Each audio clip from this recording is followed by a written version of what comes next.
तू आपे आप निरंकार है, निरंजन हर राया। जिन्नी तू एक मन सच ध्याया, तिनका सब दुख कपाया। भाई निरंकार का ठिकाना कहाँ है और वहां कैसे पहुंचा जाता है?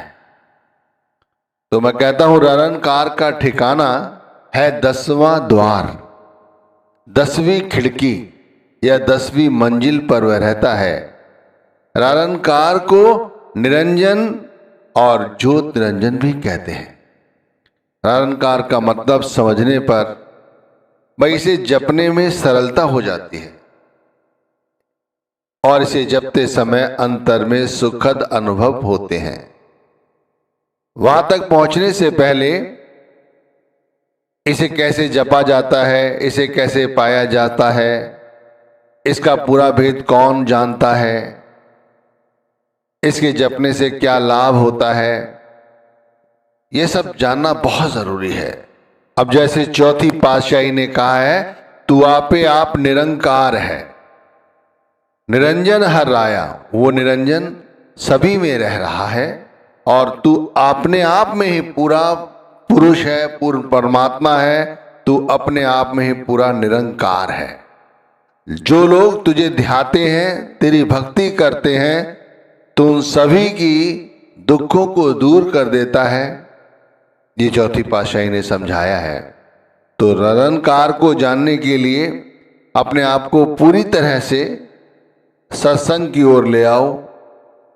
निरंकार को बड़ी सरलता से समझना चाहते हो तो इस तरह से समझो कि हमारी इंद्रियां, हमारा मन, हमारी आत्मा, सब के सब जब नाम के रंग में रंग जाते हैं, यानी शब्द के रंग में रंग जाते हैं, गुरु के रंग में रंग जाते हैं, यानी हमारे अंदर पूर्ण तरह से नाम जब गूंजता है, जब नाम की हम भक्ति करते हैं, तब हमारे अंदर, या ये कहो कि हमारे रोम रोम से, हमारे रोम रोम से निरंकार की धुन गूंजती है। इतना सरल कोई नहीं समझाएगा।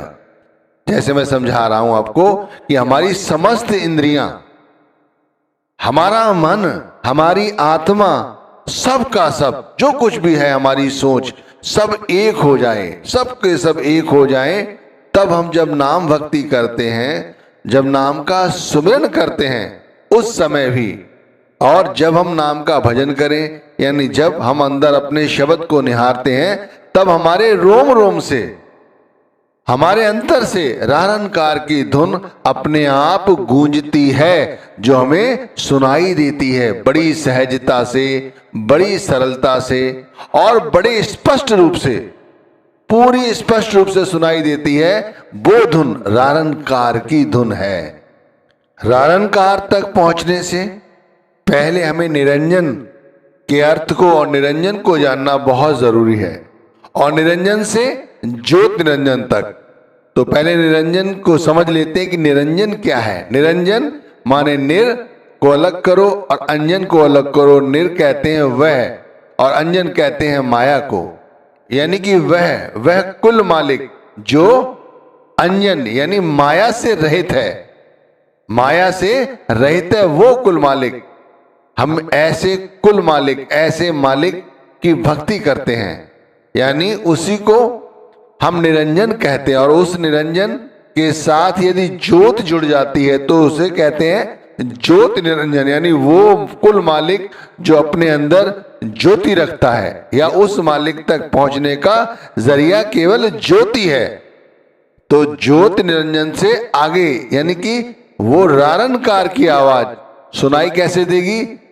रोम रोम से। लेकिन कब? जब हम समस्त इंद्रियों को अपने वशीभूत कर लेंगे, सबको अपने अंदर समेट लेंगे, खुद इन आसक्तियों के वशीभूत नहीं हो जाएंगे, उस शब्द को अपने अंदर समेट लेंगे। जब जैसे कछुआ अपने अंदर सारे शरीर को समेट लेता है और एक स्थान पर जब चिपक जाता है तो वो दुर्ग हो जाता है, उसके ऊपर से चाहे कुछ भी गुजर जाए उसको कोई भी परेशानी या दुख नहीं होता। इसी तरह यदि हम अपने अंदर समस्त इंद्रियों को समेट लें तो हमारे अंदर भी किसी तरह का फिर कोई दुख नहीं रहता। फिर हम जो भक्ति करते हैं वो बड़ी सहजता से कर लेते हैं। और क्यों? क्योंकि हमारे साथ उस समय माया नहीं रहती। हम जितनी भी भक्ति करते हैं, जिस समय भी करते हैं, चाहे वो तीसरे पहर करें, चाहे वो और बाद में करें, चाहे दिन में करें, हमारे साथ यदि माया है, हम माया के वशीभूत हैं, तो हमारे किसी भी तरह से जो इतने हम बड़े बड़े नाम ले रहे हैं, इनके अंदर कितने प्रभावशाली गुण हैं जो मैं आपको आगे बताऊंगा या आप खुद समझ सकते हैं, इनकी हमें अनुभूति जब तक नहीं होगी जब तक कि हम इसके साथ माया से लिप्त हैं। जब माया छूट जाएगी तब यदि इनके साथ हम जुड़ेंगे तब हमें कुछ सुनाई देगा, हमें दिखाई देगा। अब कहते हैं कि निराकार तक कैसे पहुंचा जाता है, इस नाम को कैसे जपा जाता है, इसका पूरा भेद हमें कौन बतलाता है, और भाई इसके जपने से हमें क्या क्या लाभ प्राप्त होते हैं, और इस समय इस कलयुग में इसे जपना क्यों जरूरी है।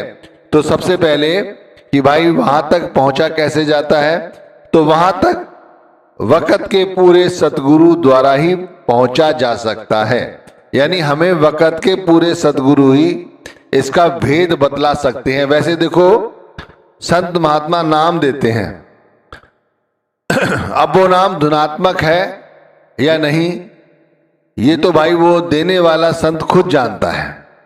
यदि उसकी रसाई उस शब्द के साथ है, खुद उसका मन उस शब्द के साथ लगा हुआ है, वो जानता है कि इस शब्द को जब वो जपता है या शब्द को अपने अंदर महसूस करता है तो उसका और परमात्मा का सानिध्य हो जाता है। तो उसके लिए उसका वो शब्द वो धुनात्मक शब्द बन जाता है।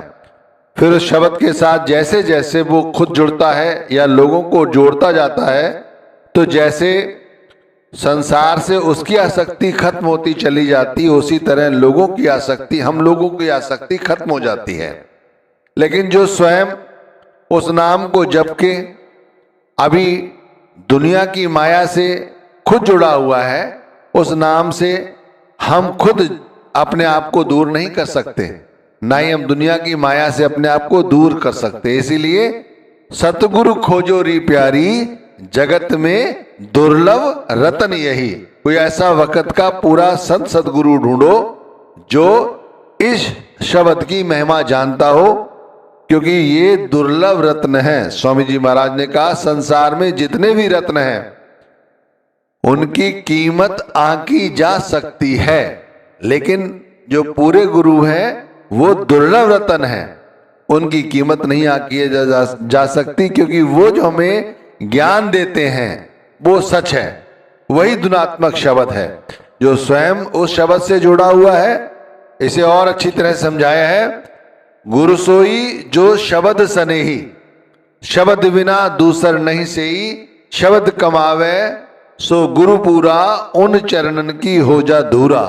ये सिर्फ कहने के लिए चरणन की धूरा, केवल चरणन की धूरा यदि बनना चाहते हो तो केवल शब्द की कमाई करो बस।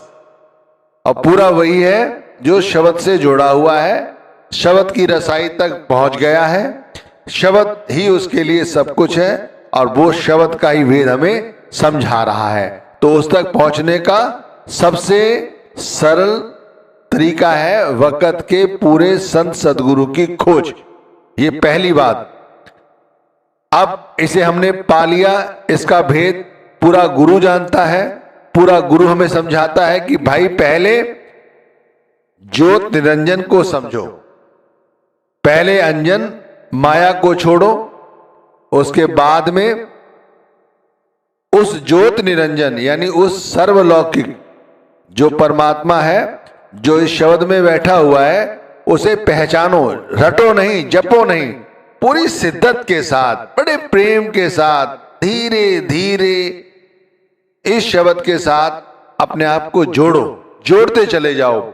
सारी आसक्तियों को, समस्त इंद्रियों को, मन को, बुद्धि को, विवेक को, आत्मा को, सब कुछ गुरु को सौंप कर नाम धीरे धीरे जपते चले जाओ।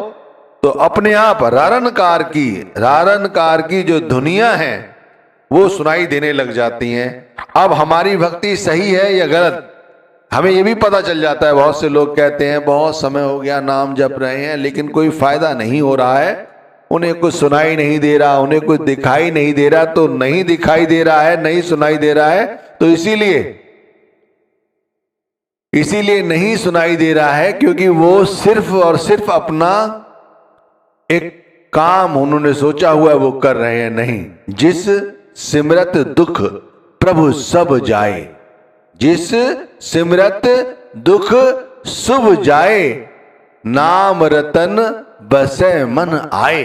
कहते हैं ऐसे रतन जब नाम का हमारे अंदर बस जाता है तो सारे पाप, सारे दुख, सारे भय भ्रम सब कुछ नाश हो जाते हैं। शून्य समाधि के बगैर रारनकार की अनुभूति नहीं होगी। शून्य समाधि का मतलब समझते हो कि भाई अपने इस ललाट आज्ञा चक्र पर चौखड़ी मारकर एक समाधि लगाओ। देखो धरती पर आसन लगाकर चौखड़ी लगाकर बैठते हैं ये ठीक है, लेकिन आज्ञा चक्र पर कैसे चौखड़ी लगाई जाती है, यही तो संतों का भेद है। इसे समझो कि सब कुछ जब हम भूल जाते हैं, गुरु को समर्पित कर देते हैं और सब कुछ उन्हें सौंप देते हैं तो फिर हम क्या हैं? हमने चाहे जमीन पर आसन लगाकर अपनी चौखड़ी लगाई हुई है या चल रहे हैं, काम कर रहे हैं, फिर भी यहाँ पर हमारी चौखड़ी लगी रहती है, ध्यान हमारा यहाँ लगा रहता है। पहली पातशाही ने कहा भी है, ज्ञान अंजन भय भंजना देख निरंजन भाए। ज्ञान अंजन भय भंजना देख निरंजन भाए, गुपत प्रगट सब जानिए जे मन राखे ठाए। ऐसा सतगुर जय मिले ता सहजे लय मिलाए, सहजे लय मिलाए। समझ जाइए, इतना ज्ञान माया से रहित ये परमात्मा का हमें अनुभूति कराना, ये जो सब गुप्त है वो हमें पूरा गुरु इस तरह से समझा देते हैं कि हमें कहीं ज्यादा बाहर भटकने की आवश्यकता नहीं है, सब कुछ अंदर है। लेकिन सिर्फ सहज रूप से समझने के लिए गुरु ने जो समझाया है वो समझने की जरूरत है, तब रारनकार का भेद समझ आएगा। अब इसे जपने से क्या लाभ प्राप्त होता है, क्योंकि लाभ भी तो हमें पता होना चाहिए कि इससे होता क्या है। भाई सबसे पहले समझो, हमारी समस्त मनोकामनाएं पूरी हो जाती हैं। सगल इच्छ मेरी पुनिया, मिला निरंजन राय जीऊं। अनद भया बड़भागी हो, ग्रह प्रगटे प्रभु आए जीऊं। भाई जिस तरह से हमने शब्द के साथ जुड़ जाते हैं, इस निरंजन के साथ जुड़ जाते हैं, तो रारनकार हमारी समस्त मनोकामनाओं को पूरा कर देते हैं। सगल इच्छा मेरी पुनिया, और वो आनंद हमें प्राप्त होता है जो बड़े बड़े बड़भागियों को प्राप्त नहीं होता।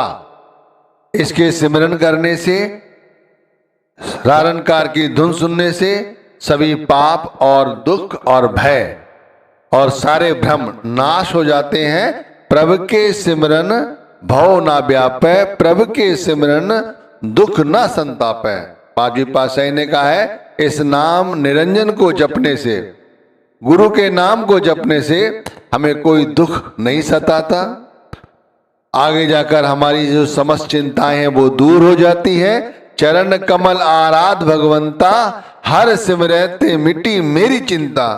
देखो इंसान चिंता करता रहता है और चिंता में ही डूबा रहता है, कोई ना कोई चिंता हमें सताती रहती है। लेकिन रारनकार के साथ जुड़ने से हमें समस्त चिंताओं का नाश हो जाता है। हमारा मन निर्मल होता है, हमारा तन निर्मल होता है, सभी रोग हमारे खत्म हो जाते हैं। इस नाम से जुड़ने से अंतर में जो हमारे भ्रम हैं, कुछ शंकाएं हैं, वो खत्म हो जाती हैं। हमारे समस्त कार्य पूर्ण होते हैं, पूर्ण हो जाते हैं। आकस्मिक कोई विपदा नहीं आती। हम हमेशा ही भय मुक्त रहते हैं। हम किसी तरह से, हमारा मन अस्थिर नहीं रहता।